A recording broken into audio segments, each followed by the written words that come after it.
व्यासोच्छिष्टम जगत सर्वम, ध्यान से सुनिएगा।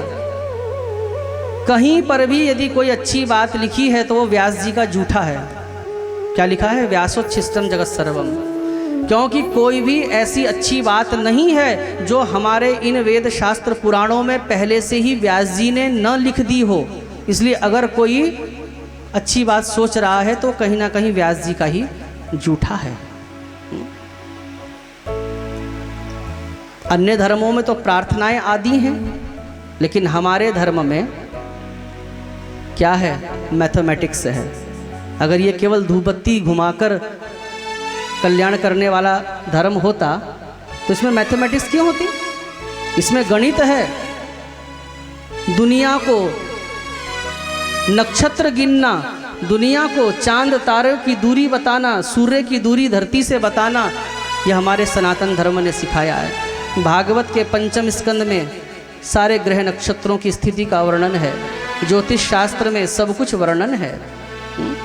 इसीलिए वो नासा भी हमारे ही शास्त्रों को अपने कार्यालय में रखकर इसी पर रिसर्च करता है। परेशान हो गए हैं वो केमिकल पर रिसर्च कर करके, अब इन्हीं पर रिसर्च चल रहा है। इसलिए गर्व कीजिए।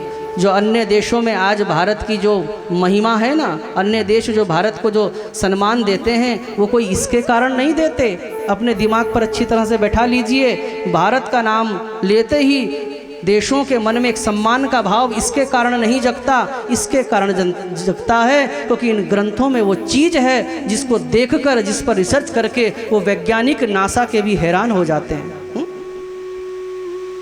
उस नासा ने तो अभी 2-4 साल पहले बताया कि मंगल कैसा रंग का है? लाल रंग का है। मंगल तो पृथ्वी से मिलता जुलता ग्रह पाया गया और उसमें तो जीवन संभव है। नासा ने कहा तो आप लोगों को समझ आ गया, मेरे युवा भाई बहन को समझ आ गया। कभी बैठकर अपने धर्म पढ़े होते, विद्वान योग्य ब्राह्मणों के पास बैठे होते, आज से नहीं पंडित जी हजारों वर्षों से पहले से ही घंटी बजाते हुए जब आपकी पूजा कराते हैं ना, तो पंडित जी क्या कहते हैं मंगल का मंत्र पढ़ते हुए? धरणी गर्भ संभूतम विद्युत कांति समप्रभम कुमारम शक्ति हस्तम तम तम मंगलम प्रणमाम्यहम। हे धरती के पुत्र मंगल, धरणी गर्भ संभूतम, इस पृथ्वी के गर्भ से जिसका निर्माण हुआ है। धरणी गर्भ संभूतम विद्युत कांति समप्रभम, जो विद्युत की तरह प्रकाशमान ग्रह है। और तम मंगलम प्रणमाम्यहम, उस मंगल को हम प्रणाम करते हैं। तो नासा ने आज बताया धरती से मिलता जुलता ग्रह है, लेकिन मंत्र में स्पष्ट अर्थ लग रहा है ना कि अरे धरणी गर्भ संभूतम, पृथ्वी के गर्भ से इसकी उत्पत्ति हुई है, तो माता पिता के रजवीर्य से ही तो संतान की उत्पत्ति होती है। तो स्वाभाविक है डीएनए के रूप में इस धरती का गुण तो मंगल में आएगा ही आएगा। ये तो ब्लड का संबंध है। तो आज नासा ने बताया तो बात पल्ले पड़ गई।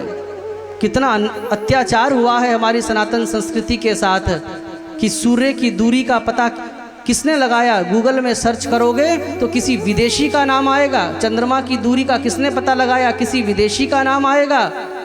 और कौन सा ग्रह बीच में है और किस ग्रह के सब अन्य ग्रह चक्कर लगाते हैं, किसने ये जानकारी प्राप्त करी? सबसे पहले विदेशियों का नाम आएगा। और पंडित जी यहाँ पर चौकियों के माध्यम से पूरा देखो, पूरी आर्ट बनाई हुई है। सूर्य बीच में है, फिर मंगल कहाँ का, किस ग्रह की क्या स्थिति है। हाली धूपबत्ती जलाई ब्रह्मा मुरारी स्त्री पुरांतकारी भानु शशि। न तो आपने पंडित जी से पूछा और न पंडित जी को आपने, न पंडित जी ने आपको बताया। दोषी दोनों हैं, दोनों दोषी हैं। इसलिए कई लोग हमारे सनातन धर्म की गहराई न समझकर कट गए। प्रेम से कहिए श्री राधे।